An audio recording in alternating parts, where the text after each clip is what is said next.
this is really interesting because one thing I will say is mental fitness is not a magic pill.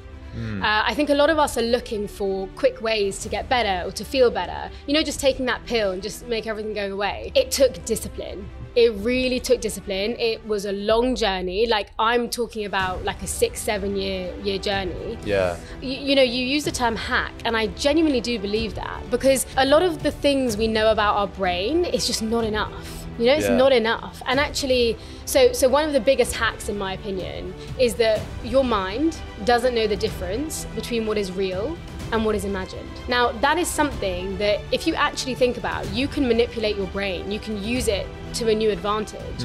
And so when I was in hospital, and for a long time I hadn't walked or I was in extreme pain, I would show my mind a different scenario. I would show my mind that I was waking up not in pain and able to walk. Thank you so much for clicking on this episode of The Millennial Entrepreneur. The ambition of the podcast is to show relatable stories from young entrepreneurs doing some incredible things to inspire the next generation, including you listening wherever you are. We've been doing this podcast for over 3 years and the ambition has not changed. The only thing that has changed is the scale of where we want to go. We want to bring on bigger guests for you guys to show more and more relatable and inspiring stories from young entrepreneurs across the world. The majority of you guys listening haven't subscribed to the podcast yet. All you have to do is click that subscribe button wherever you're listening on YouTube, Apple Podcasts, Spotify, and that will allow us to bring on big guests and ask the questions to them that you really want to hear. And it really is that simple. So thank you again for clicking on the podcast and enjoy the episode. Maya, welcome to the podcast. How are you? Yeah, I'm good, thank you. Really excited to be here, finally, after, I don't know, maybe a year and a bit. We've been trying to do it, so yeah, I'm excited. Yeah, me too. And we had Ian Nene on the podcast recently, who spoke about mindfulness and spoke about, I guess, spirituality for young people. And that episode personally really resonated with me. I love those sort of topics, and the people listening as well loved it as well. So yeah, I thought you would be the perfect person to build on that, but more within the sort of business perspective. I guess before we jump into all of that, like where did it all start for you? Yeah, so I guess a little bit into what I do. So I currently run Remap, which is a mental fitness company, and I'm one of the UK's leading experts in mental fitness. So for me, there's nothing more important than training the mind. You know, we all know how to go to the gym, we train our bodies, which is fab, but who actually knows how to train the mind and how to use it to our advantage? Because so many of us are just suffering or getting consumed by our thoughts, our feelings. And so the mental fitness part for me is something that saved my life when I was 15. So I was diagnosed with colitis when I was quite young, which is an incurable autoimmune disease. And part of that was there was just a lot of pain and obviously like symptoms which were debilitating to say the least.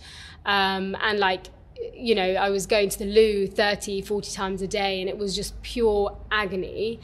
And it got to a point where medicine couldn't really help me anymore.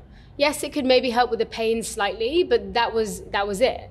And so I kind of had to explore different ways of dealing with the mind and body. Yeah. So for me, it actually started in hospital. I was just laying there and a nurse basically asked me to imagine a few things, rather like not being in hospital. And that's when I started learning how to train the mind and how to change kind of our perspectives, how we frame things, but also create new patterns in our brain. So yeah, it helped me with my pain. It helped me to walk again. I wouldn't be sitting on this seat without it. And so when I was at uni, I made the choice to create a business for it because I was like, you know, if more people can learn it, it can help anyone. It doesn't have to save their life, but I'm sure it can help them in their everyday. And it's doing that, which is amazing. So yeah, really excited about it. This sounds like some sort of a hack where I've never heard that before. That's sort of like you're on the, you know, you're going through so much pain and suffering both mentally and physically. You made a change and you recovered from that. I guess like, what were you actually doing? Yeah, I think this is really interesting because one thing I will say is mental fitness is not a magic pill. I think a lot of us are looking for quick ways to get better or to feel better. You know, just taking that pill and just make everything go away. It took discipline. It really took discipline. It was a long journey. Like, I'm talking about like a 6-7 year journey. Yeah. But I think you use the term hack, and I genuinely do believe that, because a lot of the things we know about our brain is just not enough. It's not enough. And actually, so one of the biggest hacks, in my opinion, is that your mind doesn't know the difference between what is real and what is imagined. Now, that is something that if you actually think about, you can manipulate your brain. You can use it to a new advantage. And so when I was in hospital, and for a long time I hadn't walked, or I was in extreme pain, I would show my mind a different scenario. I would show my mind that I was waking up not in pain and able to walk. And through repetition and through so much detail, your mind starts to imagine, actually, no, this is actually happening. And this isn't just me, right? Like, they use visualization and this science with stroke victims. So stroke victims who have actually lost their, ability to move half their body or things like that, they will use this technique to basically train their mind to show them, actually, no, this is possible. And that's how they, learn to recover. They do it with, like army veterans who have PTSD. They have this one idea of what happened. How can you show your mind that you can be in a different situation? So it's fascinating. Like, they use it in medicine, they use it in sport. So why can't each of us use it for our lives? That sounds so profound, though. Because my thought process is like, and I know a lot of people believe this as well, it's like the mind and the body completely separate things. Like, you can have, obviously the mind has some control over the body, but if you can't walk, you can't walk, right? It doesn't have that much power over the body. What you're saying is that you couldn't walk, you did visualization and all those different exercises that you just said, and you were able to walk from that. Yeah. So you probably know Descartes. He's obviously a very famous philosopher. He famously said, "I think, therefore I am." And our whole medical system is based on this idea that the mind and body are separate. So when you go to the doctor and you're like, I've got a heart problem, they will only look at your heart. But we're so much more of a holistic whole body thing than, just a particular thing. And so one thing I really believe is that, we go to school, we learn Spanish, we learn French, we learn German, but we never ever learn the language between the mind and the body. And it's the most important language anyone can learn, because mine is different from yours. And we have to learn it in order to know, how can we work with our body? How can we be in the best mental and physical shape possible? And the cool thing is what you do in your mind directly impacts the cells in your body. The way you speak, the way you think, your thoughts, your actions, all of it will influence your body. And I don't take that lightly. Like, even the words we say, and I really watch like myself talk, or how I talk about other people, how I think about my own successes, whatever it might be. It all makes a difference, all of it. And it's important to realize, in a good and bad way. So if you are constantly saying, oh my God, I get the flu all the time, or I'm really unwell, you will stay like that. I think one of the easiest examples is, I'm super tired today. Everyone says it, and you probably say it like 10 times a day. And of course, your body's gonna be like, cool, she's really tired today, let's make her more tired. That's how it works. Whereas if you say, yeah, didn't have a great sleep, but feeling okay, and I'm gonna do something to get my energy back, your body will react in the same way. Your cells are so linked to your mind, so linked. And this might also put it in perspective. So one of the visualizations I did for the colitis specifically was a cellular one. So I would go into my colon, I would see it in my mind, I would look at the cells, and I would, because at that point I knew they were very inflamed, so I would imagine my cells very red. And I would go in and I would change them to white. And this is just like visualizing in your brain. All in the mind. Because remember, it doesn't know the difference. So by me seeing that my cells were changing into these white blobs that were really happy, my cells are listening. And I know this might sound a bit weird, but like, why am I standing here then? Why did it work? And even I was like, okay, I must be like crazy here. But there's a great scientist called David Hamilton. And he is a Scottish PhD professor, and he does an amazing job of showing how this very cellular visualization can help with things like IBS, chronic fatigue, MS, even IBD. And so I knew that actually there was some serious science behind this. And I work with a cancer patient at the moment where she's great. She brings in soldiers to her cells and just kills them all. And I'm like, cool, let's do it even more, because if you can manipulate your brain in that way, let's do it. Yeah. What do you think when people are like, oh, that, like, there's a difference between, like, say, wishful thinking, and that sounds like wishful thinking. It doesn't sound like it's actual concrete way to solve some sort of a problem that you have with your body. But what you're saying is the complete opposite, right? So for people who are kind of like doubting, like, what do you think? What do you say to that? I think two things. One, this is based on neuroscience, and actually it's only in the last 10 years that neuroscientists have actually seen what is possible. Tara Swart is an amazing neuroscientist, and she's written a book called The Source, and it literally shows you in there how you can do things like this. But the other thing I would say is it's not so much about what you do. I think it's more about what you believe. Like, belief has a way bigger role to play in how we live our lives than people realize. And those beliefs that we have, generally we're not that conscious of. So they come from, when we're young, teachers, family. I was ingrained with a lot of beliefs as a South Asian woman, like of what I can and can't do. Doctors as well, like, Maya, you will always be sick. It was a belief immediately. So those beliefs are so important, and we can shape them. And I think that's one of the most empowering things, which is why training the mind is like a superpower. It's like the sexiest thing you can do. That's very, very true. So I guess, like, when it comes to training the mind, yes, you talked about the benefits, you've talked about your own story. Yeah. But I guess for people listening, like, how do you practically do that? And I guess, like, let's talk about that first, actually. Yeah, so you may have been aware that I use the term mental fitness rather than mental health, simply because everyone has a mental health if you've got a mind. But mental fitness is where you are actively rewiring and training the brain. Now, examples would include, visualization, even things like reading, listening to this podcast, for example. You are opening your mind, you're creating new pathways, learning, one of the best tools to truly transforming the brain. Things like meditation, mindfulness are also great, but what I will explain is there's a very big difference between meditation and then active training. So meditation is something that can slow the mind down. It slows your thoughts and it makes it a bit clearer. Visualization, on the other hand, is a practice that actually rewires the brain. So in combination, it's amazing. But I don't think it can just stop at meditation. You have to really proactively take control so you can reshape those beliefs. So yes, quiet down the mind, learn how to silence it, but also then build on that. So learn new things, have debates with people, do the visualization. That's how you can truly change it. And when I say this, so Joe Dispenza is a great scientist who's actually shown how the brain changes shape when we do things like visualization. So that's neuroplasticity. Yes. Yeah. And so you see different areas of your brain light up and how, like, after 6 weeks, 8 weeks of doing visualization repetitively, your brain will never be the same, ever.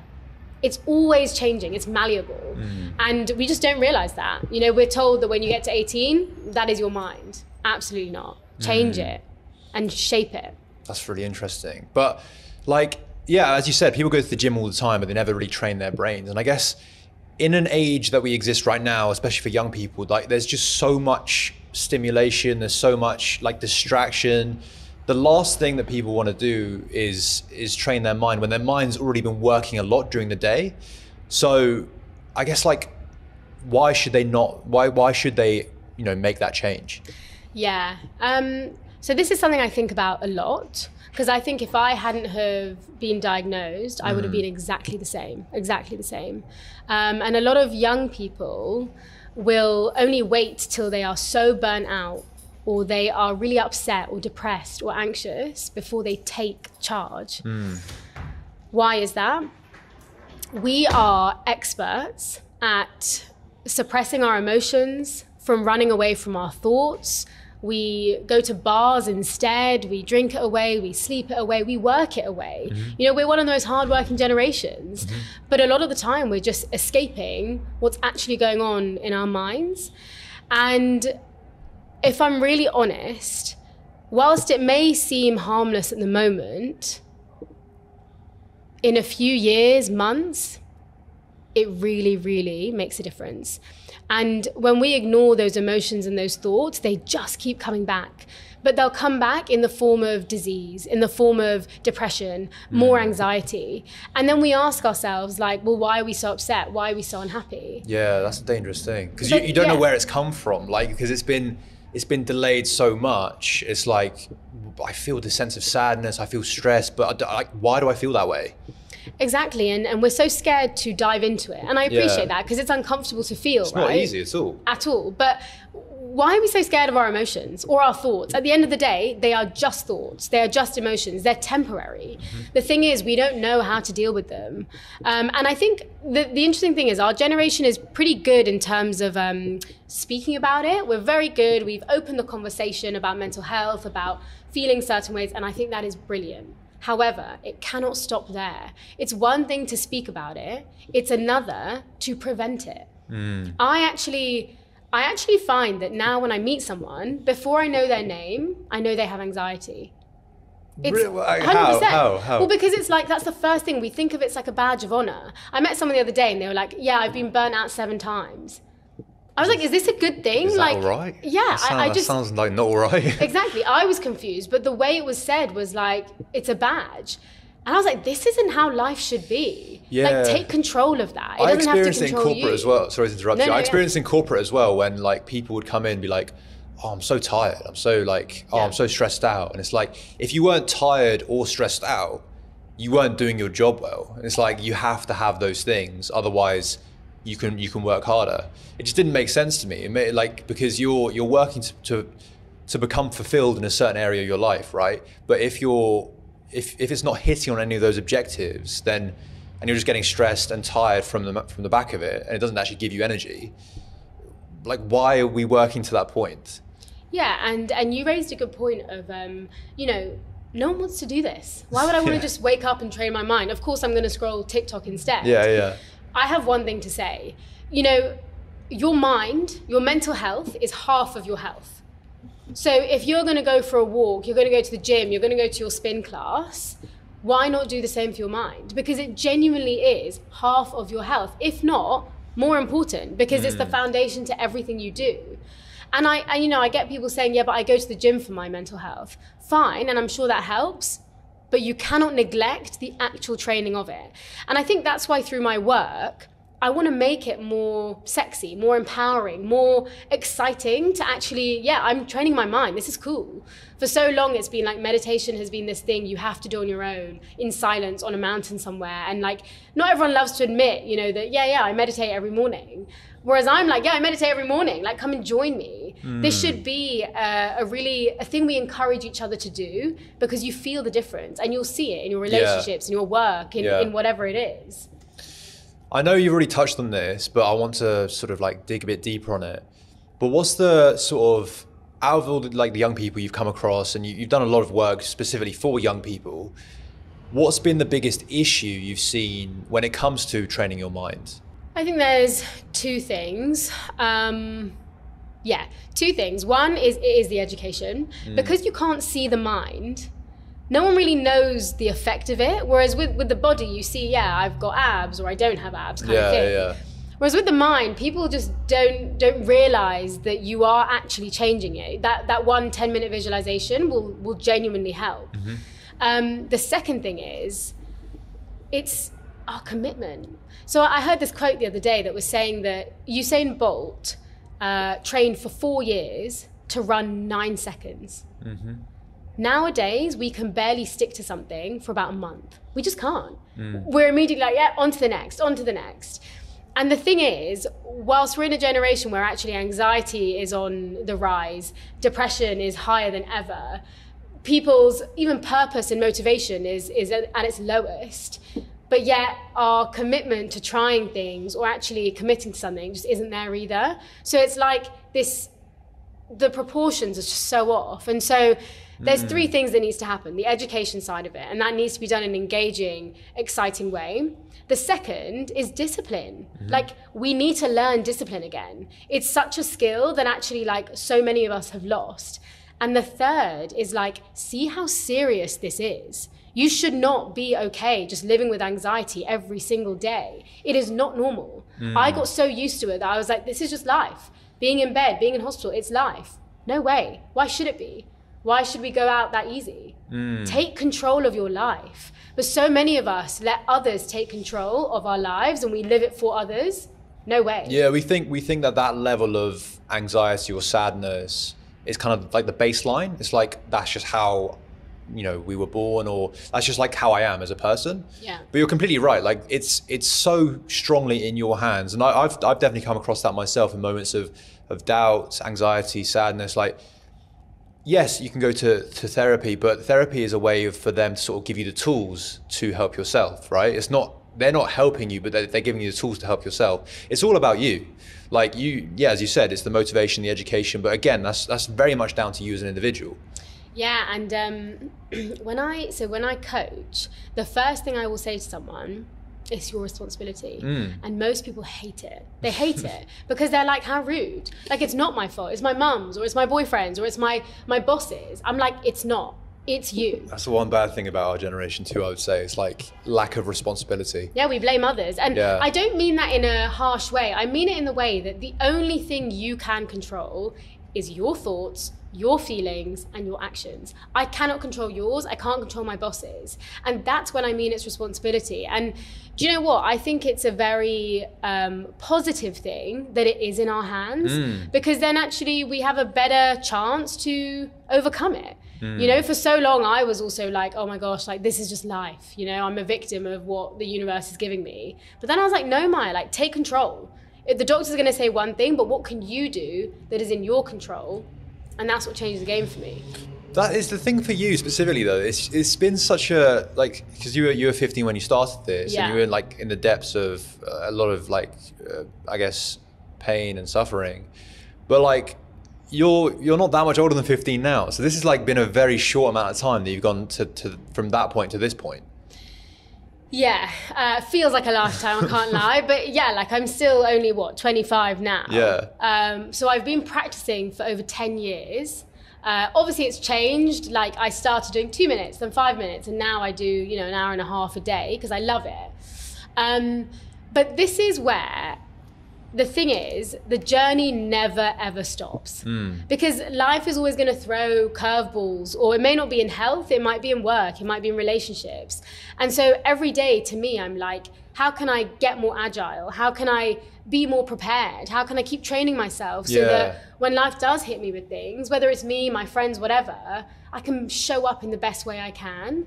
And don't get me wrong, like, I have days I don't feel great. Yeah. I get down, but cool. Like, it's human. I'm not going to run away from that. If I need to cry, I will cry. Yeah. I think how health has changed, though. Like, so it's gone from, like, very reactive health, like, I'm talking about physical health, not mental health here. Yes. But it's gone from reactive to now more preventative. But I haven't seen that shift in the mental side as much. It's still very much like, when you're in the depths of it, go to therapy or take some medication. But I've not really come across many people that are consistently practicing mindfulness and mindful training, so that they kind of can make, like, bulletproof minds. Like, they can kind of, like, go through the same experiences and perceive things in a different way. Like, let it experience things in a way where it doesn't impact them as much emotionally. So that's what I've not really seen. Yeah. So I was actually pitching this to an investor, like, last week, and he asked a question of, like, oh yeah, I think mental health is just, like, you know, it's just a thing. And I was like, it's not. Mental health or mental fitness is where physical fitness was in the 60s. Yeah. So we have just started. The conversation has just started. And so, yes, at the moment it is quite reactive, and you see, like, a lot of mental health first aiders, or it's like, you know, take sick days off work, but actually Now we're slowly, there's only a few of us actually doing this more proactive thing to be like, this is cool. Like you can actually, change how you react to things, change how you perceive things. And it's not that those events don't happen in your life, but it's just that your capability and your response system completely changes. And I see it in my everyday life. Yes, you still react to a few things. You can still get, that all comes out, you get triggered, but you have such more of an awareness of what you need to do or how you can actually help or how you can show up in a different way.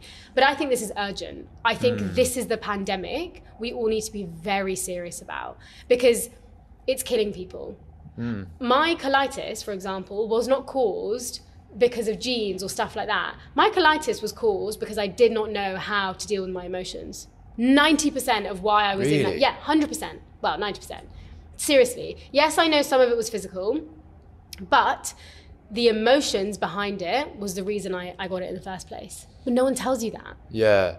So I want to ask like a two-part question here. Firstly, so when people practice mindfulness, mindful trade, like fitness training, what should they be expecting in terms of results? So you touched on it there. So it's like when events happen to you in your life, you don't react in the same way than you would before. You don't sort of like take it emotionally. It doesn't burden you when you go throughout your day.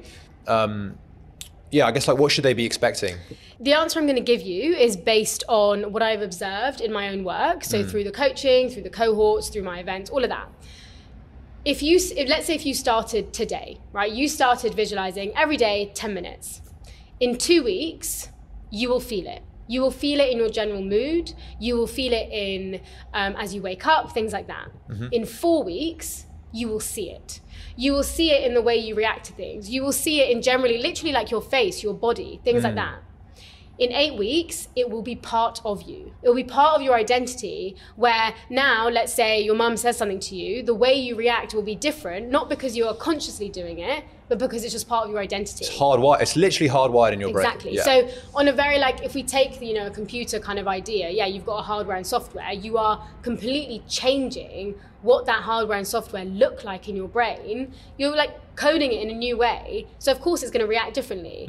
But I will say, give it time as well, stick with it. And the cool thing about visualization is you also feel the immediate benefit after. But I would say, 2 weeks, you'll feel it. 4 weeks, you'll see it. And 8, it will be part of your identity. Just like brushing your teeth. Yeah. So that's the first part of the question. And the second part is, how do people actually do visualization? I know we talked about it for a long time now, but it's actually practically doing it, sitting down and doing it. How do you do that? Obviously, I'd need a bit longer to explain it. But essentially, visualization is the process where you're creating images, environments, and feelings in your mind before they've happened. Now, the best way to just kind of give you an example is if you close your eyes for me and you imagine that you're holding a segment of a lemon in your hand. I'll do this right now. Yeah, do it. And take this lemon closer to your face. And I want you to just smell it. So it's got a yellow skin, you can see all the juice. And I want you to now squeeze all this lemon juice into your mouth. So take the biggest bite of it, squeeze all this juice. It's very sour, your saliva is going a little bit thin, you get that feeling. By the way, I'm listening, do this as well while you're listening. Yeah, do it while you're listening. So just squeeze all that in. Yeah. Okay, now open your eyes, What happened to your mouth and stuff? You can sense that your taste buds change. Right. So in just 5 seconds, your mind thinks that you're actually holding a lemon, but are you? No. So the point is that if we can create these images, environments, feelings, whether it's for your goals, whether it's for your well-being, whether it's for your body, your fitness, whatever it might be, that is how you would do it. So I'll take an example of, let's say you are pitching tomorrow or something. Close your eyes. See yourself walking on stage, see yourself speaking, see yourself, what the audience looks like, where you'll be, what you'll be wearing. Make it so real so that you can mentally rehearse it. Another example, let's say you're very anxious on the train. Before you go on this train journey, close your eyes. See yourself walking on the train. See that the train journey goes smoothly. Even if you feel a bit anxious, how do you respond to it? So you can start rehearsing before it's even happened, which will mean that you're more prepared in the moment. I saw a study, I know it's slightly different, but I saw a study basically that basically showed like VR headsets can basically solve like phobias. Yes. So it basically puts like spiders in front of you, and if you've got arachnophobia, after a while it can kind of solve that. This is exactly the same thing, but it's just minus the technology. So, and like your mind by itself is far more powerful than just like a screen, right?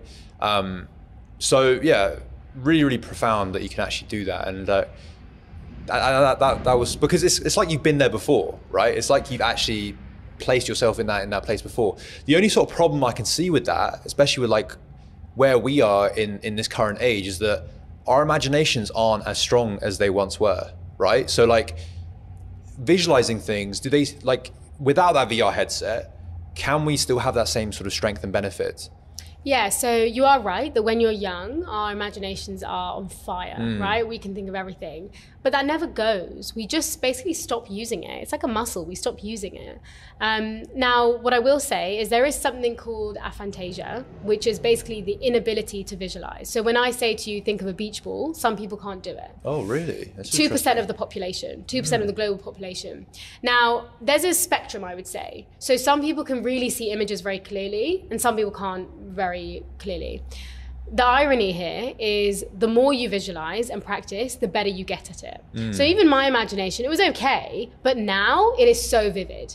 So the cool thing, you train that muscle. Exactly. Yeah. And it can come back easily, you know. Yeah. It's not something that just goes away. We use our imagination every day, but the thing is, we use it for the opposite reasons. So the amount of people I speak to who are like, yeah, but what if I fail? Or what if I go blank on stage? Or what if it's like the worst they imagine plane the journey? negative part of things. Exactly. So how do you think we're training our mind? No, it's true. It's true. We're training it for that to be more likely and for us to see the worst that's going to happen and to be really scared and fearful all the time. So all I'm saying is you're already doing it. Everyone can do it. I promise you that. It's just do it in the right way, in a more intentional way. Maya, why is it easier to visualize the negative side of things rather than the positive side of things? So as humans, we have a negative bias. It's just how we were built. You know, it's our survival states, all of that. But the thing is, I think it comes back to that. The comment you made is because we live in a world where we are stimulated 24/7. A notification can create fear in us. Like our heart goes faster. It's true, yeah. You know, but your brain thinks that you're getting chased by a bear. It doesn't know the difference. So we're always in survival state or on autopilot. So it's just, you know, the pace of our world, the technology of our world, the comparison and, you know, the pressures is what means that this negative bias gets enhanced. And because we're so then far away from feeling our emotions or accepting them or sitting alone with our thoughts, it just adds up. So yeah, I think it's, you know, no one's to blame for the negative biases, but, you know, I saw this thing actually that an 18-year-old is told, no, you can't do this 180,000 times from the beginning of their life. So if that is the belief you're going to instill, no, I can't do this, then cool, you're never going to think you can do anything, right? So it's little things like that, the words we use, the people we're around, that create more and more of these negative biases in us. And, you know, same as a South Asian, I was never told that I could cry.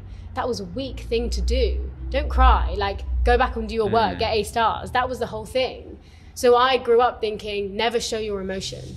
Yeah.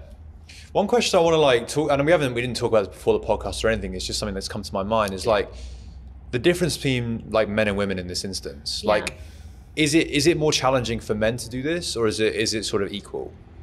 I think how a man and a woman may use it and receive it can be a bit different, but everyone can do it. There's no discrimination here. And even in the events I see and the people who I work with, it's very equal, which I love. I think that's great. And you know, some people say, yeah, but men find it harder to connect to their emotions and stuff. That's the reason why I ask. Yeah, but I come back to you and say that women are so scared to feel angry because they're not allowed to. We as women don't know how to feel angry, whereas men get to feel it a lot more. So it's kind of like certain emotions are more male, like common male, and then some more female. Yeah. But it comes down to the same thing. If you repress or suppress your emotions, your body will express it in a different way, through disease, through pain, through anxiety. So the sadness, the jealousy, the envy, the anger you may feel, that rage, don't keep it in. because it just festers and it will come out, as IBS or whatever it might be. So man or woman, 10 years old, 25 years old, 70 years old, there's no right time to do it. You can start whenever. That's amazing. I've absolutely loved having you on the podcast, Maya. It's been a great episode, and I would love to like have a key takeaway for people listening. So I guess like, what's the one key thing you want people to take away from this? Well, obviously, other than train your mind, I would say after this episode, maybe sit somewhere quiet, 5 minutes, no phone, no music, nothing. Just sit with your thoughts. It's not going to be easy. It might be uncomfortable, but it is the start of actually having some awareness to be like, what is going on in my mind that I'm not going to run away from. 5 minutes, that's all I say. So key takeaway, lesson, whatever it might be, try this. Just try it. That's all I ask, because it will be fascinating that, whether it goes super crazy, whether there's nothing there, it's the first start to being able to make that next move, basically. I would bet that some people have gone years, and I'm not even joking, years, without being alone with their thoughts. Yeah. Because it's like whenever you have, say, it's a scary thing. Why is it a scary thing to be alone with your mind? It's like you get a negative thought with your phone. You get a negative thought, like call someone, like play some music. It's like there's always something else you can be doing to stimulate that brain. So I would honestly bet like some people have spent years without actually spending 5 minutes with their brain alone. Yeah, I think, have you heard of that experiment where the men and women actually, they go into a room and they're told either sit there for 15 minutes alone or the electric shock, right? And they'd rather have that electric shock. Exactly. I think it's just the thing of like, when you finally create a bit of silence or peace in your mind and body, everything starts to come up. But all of those things that start to come up need to be addressed. And so the more you leave it, it just blows out. Then you get breakdowns, you have, burnouts, you get major anxiety. So I think it's that thing of, yes, it may open a can of worms, but it has to come out somehow, right? There's no point letting it sit in you.